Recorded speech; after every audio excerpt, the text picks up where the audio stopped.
السلام علیکم۔ آج ہمارا مضمون ہے جس پر ہم بات کریں گے خواتین کے حقوق۔ عورت کا مقام اور کردار ہمیشہ سے موضوع بحث رہا ہے۔ کچھ خواتین کی آزادی کے حامی ہیں جبکہ کچھ اس سے گریز کرتے ہیں۔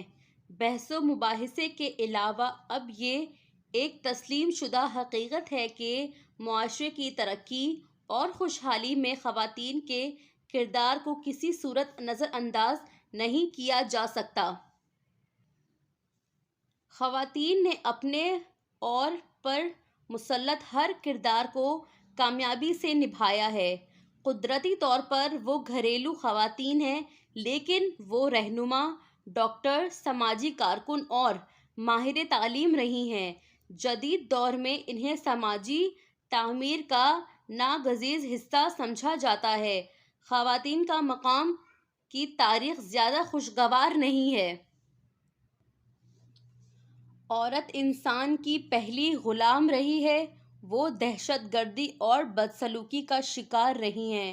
انہیں کمتر سمجھا جاتا تھا، لیکن وقت گزرنے کے ساتھ ساتھ انہوں نے میزیں بھی پلٹ دی ہیں اور انسان کو یہ تسلیم کرنے پر مجبور کر دیا ہے کہ خدا نے عورتوں کو ایک ٹھوس درجہ دیا ہے۔ یہ بھی ایک عام غلط فہمی تھی کہ خواتین کی کوئی آزاد شناخت نہیں۔ مرد کے بغیر عورت کو بادبانوں کے بغیر جہاز سمجھا جاتا تھا، لیکن آزادی اور عزت نفس کے لیے سخت جدوجہد نے خواتین کو یہ ثابت کرنے کے قابل بنا دیا ہے کہ وہ گھروں کو کنٹرول کر سکتی ہیں اور ضرورت کے وقت فراہم کرنے پر قوم کی قیادت بھی کر سکتی ہیں۔ تعلیم کے میدان میں عورت کو تعلیم دینا ضروری نہیں سمجھا جاتا تھا۔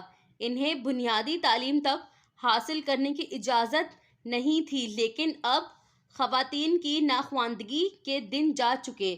اس وقت خواتین نہ صرف تعلیم حاصل کر رہی ہیں بلکہ قوم کو بھی علم دے رہی ہیں۔ آخر میں ہم یہ کہہ سکتے ہیں، آج زندگی کی شاید ہی کوئی شعبہ ایسا ہو جس میں خواتین نے حصہ نہ لیا ہو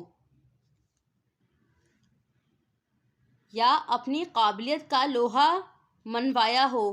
وہ غلامی کی اتھاہ گہرائیوں سے قیادت اور مساوات کی بلندیوں پر پہنچ چکی ہیں۔